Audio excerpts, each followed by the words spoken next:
I'd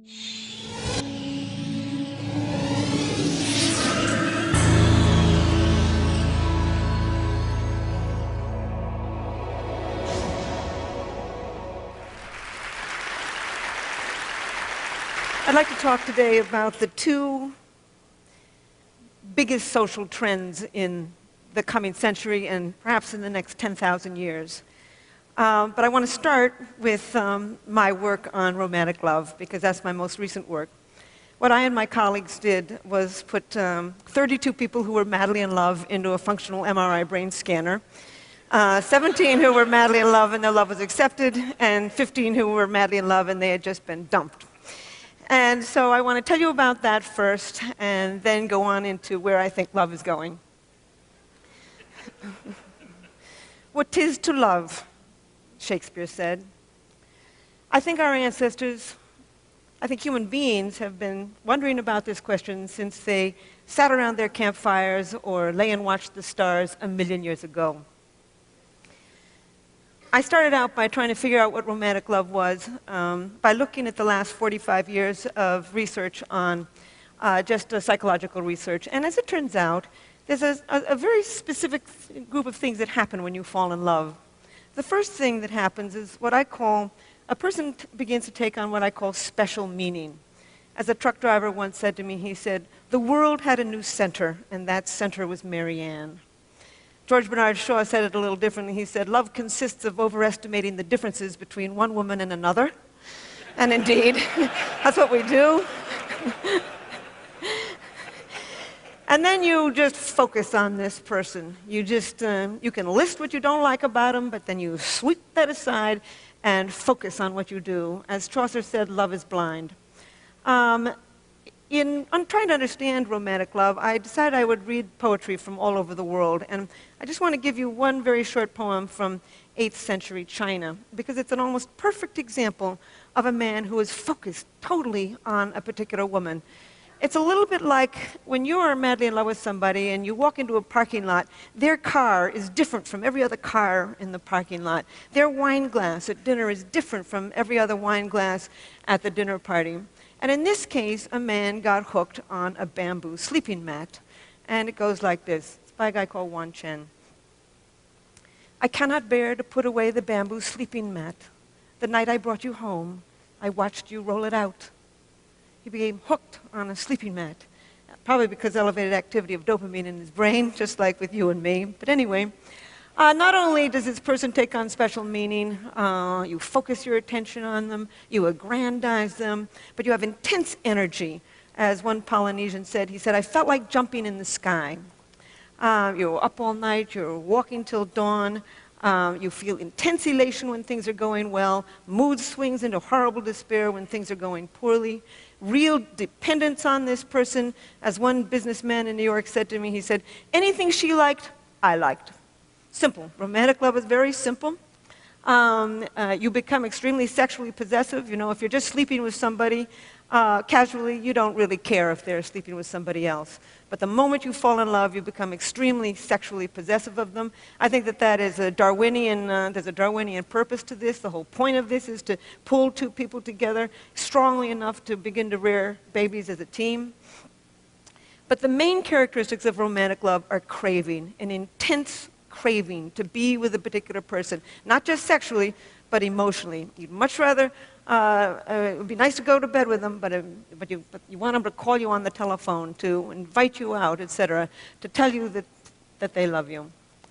The other main characteristic is motivation. The motor in the brain begins to crank, and you want this person. And last but not least, it is an obsession. When I put these people in the machine, before I put them in the MRI machine, I would ask them all kinds of questions. But my most important question was always the same. It was, what percentage of the day and night do you think about this person? And indeed, they would say, all day, all night. I can never stop thinking about him or her. And then the very last question I would ask them, I would always have to work myself up to this question because I'm not a psychologist. I don't work with people in any kind of traumatic situation. And my final question was always the same. I would say, would you die for him or her? And indeed, these people would say yes as if I had asked them to pass the salt. I was just staggered by it. So we scanned their brains, looking at a photograph of their sweetheart and looking at a neutral photograph with a distraction task in between, so we could look at the same brain when it was in that heightened state and when it was in a resting state. And we found activity in a lot of brain regions. In fact, one of the most important was a brain region that becomes active when you feel the rush of cocaine. And indeed, that's exactly what happens. I began to realize that romantic love is not an emotion. In fact, I had always thought it was a series of emotions from very high to very low, but actually it's a drive. It comes from the motor of the mind, the wanting part of the mind, the craving part of the mind, the kind of part of the mind when you're reaching for that piece of chocolate, when you want to win that promotion at work, the motor of the brain. It's a drive. And in fact, I think it's more powerful than the sex drive. You know, if you ask somebody to go to bed with you and they say no thank you, you certainly don't kill yourself or slip into a clinical depression. But certainly around the world, people who are rejected in love will kill for it. People live for love, they kill for love, they die for love. They have songs, poems, novels, sculptures, paintings, myths, legends. In over 175 societies, people have left their evidence of this powerful brain system. I have come to think it's one of the most powerful brain systems on Earth for both great joy and great sorrow. And I've also come to think that it's one of three basically different brain systems that evolved from mating and reproduction. One is the sex drive, the craving for sexual gratification. W.H. Auden called it an intolerable neural itch. And indeed, that's what it is. It keeps bothering you a little bit like being hungry. The second of these three brain systems is romantic love, that elation, obsession of early love. And the third brain system is attachment, that sense of calm and security you can feel for a long-term partner. And I think that the sex drive evolved to get you out there looking for a whole range of partners. You know, you can feel it when you're just driving along in your car. It can be focused on nobody. I think romantic love evolved to enable you to focus your mating energy on just one individual at a time, thereby conserving mating time and energy. And I think that attachment, the third brain system, evolved to enable you to tolerate this human being at least long enough to raise a child together as a team. So with that preamble, I want to go into discussing the two most profound social trends, one of the last 10,000 years, and the other certainly of the last 25 years, that are going to have an impact on these three different brain systems: lust, romantic love, and deep attachment to a partner. The first is women moving into the workforce. I've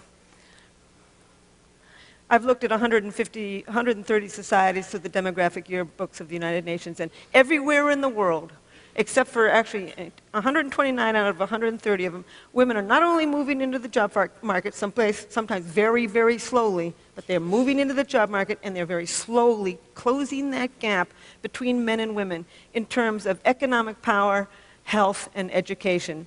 It's very slow. For every trend on this planet, there's a counter trend. We all know of them.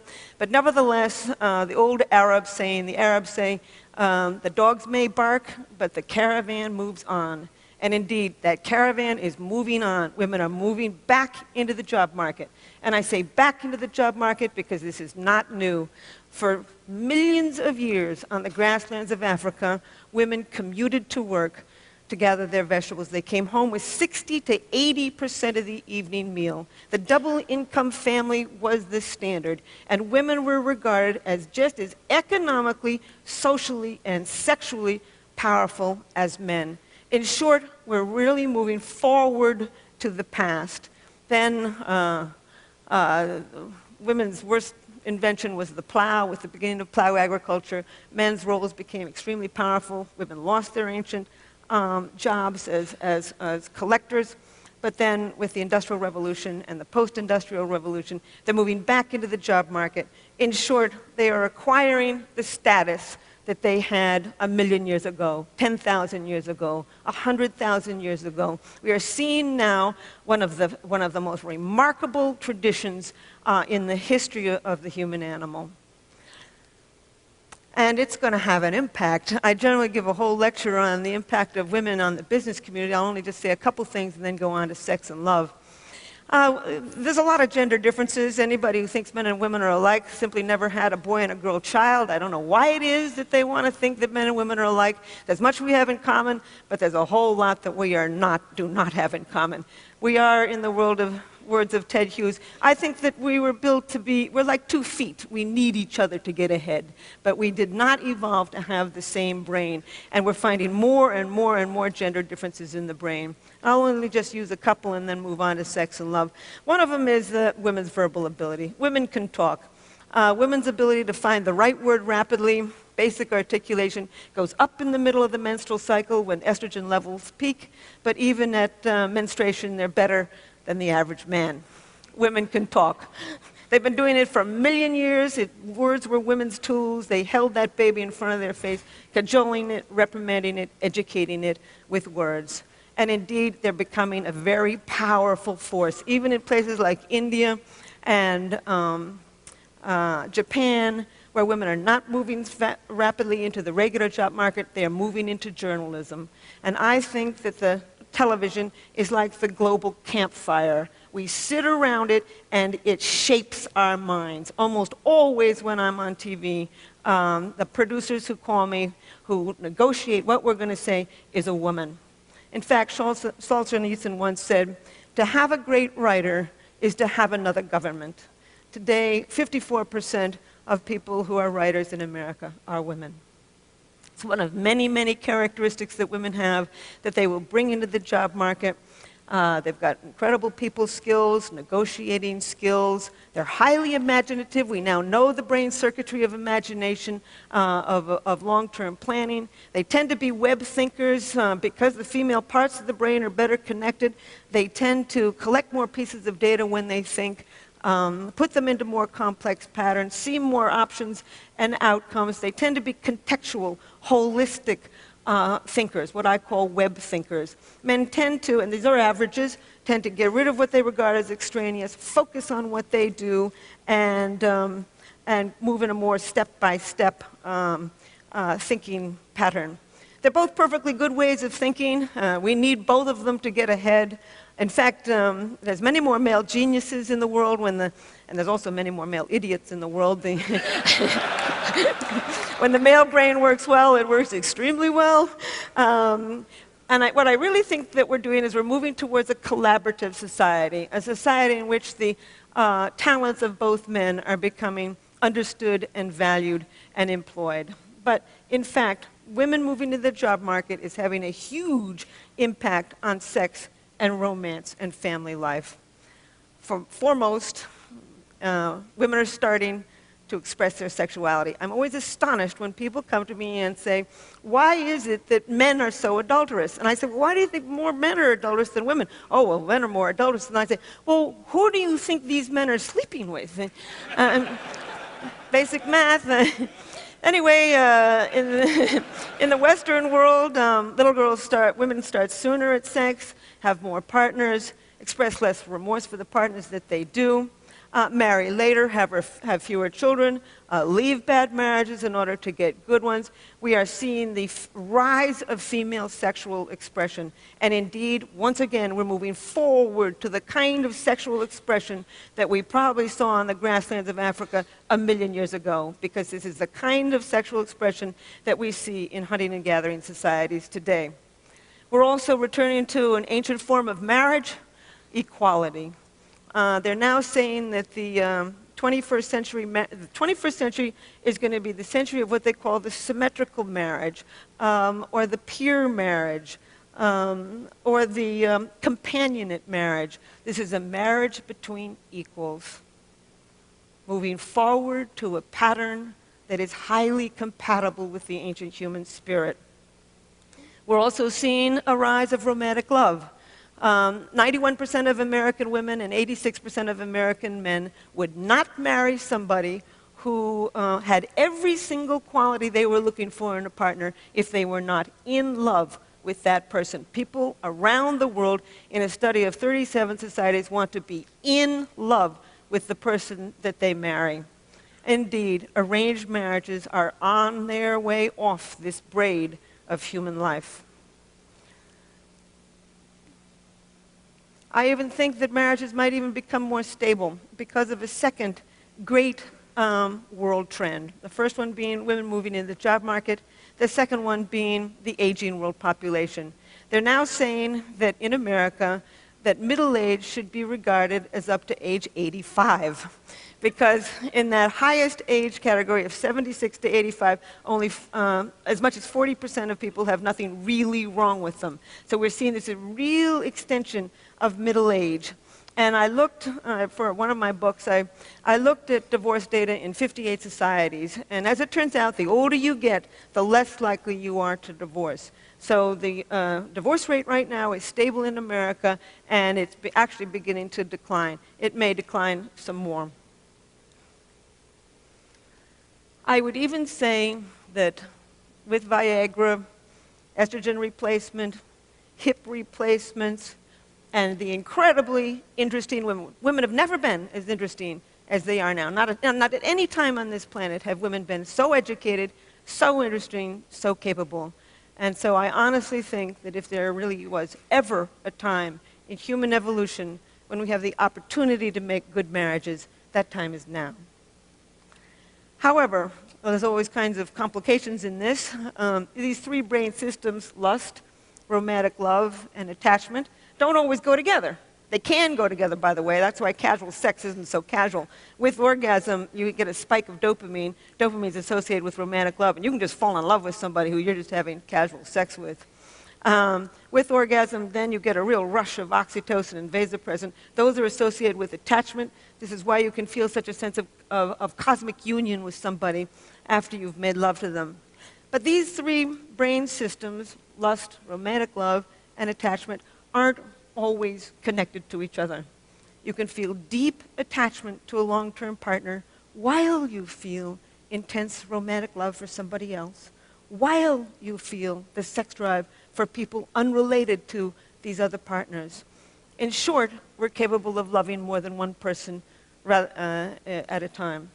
In fact, you can lie in bed at night and swing from deep feelings of attachment for one person to deep feelings of romantic love for somebody else. It's as if there's a committee meeting going on in your head as you are trying to decide what to do. So I don't think, honestly, we were an animal that was built to be happy. We were an animal that was built to reproduce. I think the happiness we find, we make. And I think, however, we can make good relationships with each other. So I want to conclude with two things. I want to conclude with a worry. I have a worry, and with a wonderful story.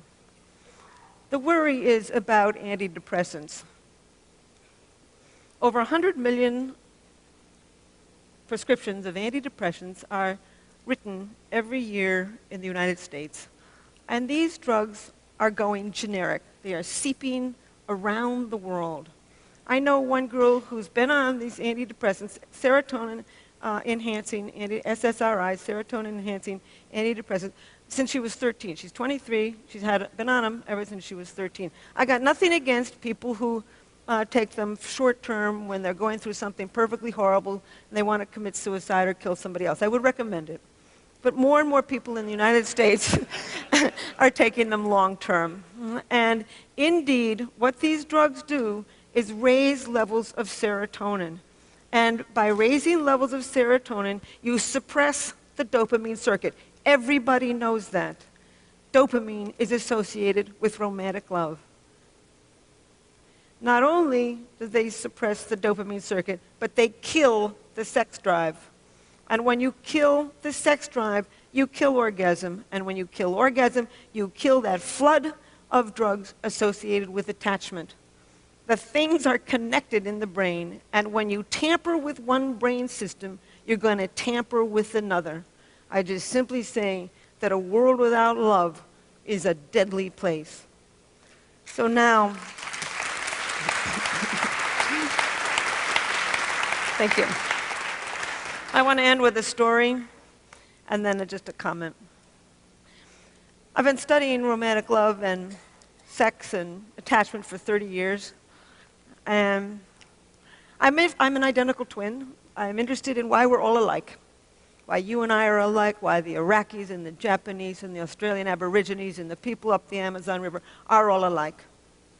And about a year ago, an internet dating service, Match.com, came to me and asked me if I would design a new dating site for them. I said, I don't know anything about personality. I said, you think you got the right person? They said, yes. It got me thinking about why it is that you fall in love with one person rather than another.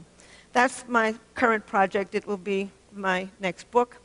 There's all kinds of reasons that you fall in love with one person rather than another. Timing is important. Proximity is important. Mystery is important. You fall in love with somebody who's somewhat mysterious, in part because mystery elevates dopamine in the brain, probably pushes you over that threshold to fall in love. You fall in love with somebody who fits within what I call your love map, an unconscious list of traits that you build in childhood as you grow up. And I also think that you gravitate to certain people actually with somewhat complementary brain systems, and that's what I'm now contributing to this. But I want to tell you a story to illustrate, I've been carrying on here about the biology of love. I want to show you a little bit about the culture of it too, the magic of it. It's a story that was told to me by somebody who had heard it just from probably a true story. It was a graduate student. I'm at Rutgers, and my two colleagues, Art Aaron is at SUNY Stony Brook. That's where we put our people in the MRI machine. And this graduate student was madly in love with another graduate student. And she was not in love with him. And they were all at a conference in Beijing. And he knew from our work that if you go and do something very novel with somebody, you can drive up the dopamine in the brain and perhaps trigger this brain system for romantic love. So he decided he'd put science to work, and he invited this girl to go off on a rickshaw ride with him. And sure enough, I've never been in one, but apparently they go all around the buses and the trucks, and it's crazy, and it's noisy, and it's exciting, and he figured this would drive up the dopamine, and she'd fall in love with him. So off they go, and she's squealing and squeezing him and laughing and having a wonderful time. An hour later, they get down off of the rickshaw, and she throws her hands up, and she says, "Wasn't that wonderful? And wasn't that rickshaw driver handsome?"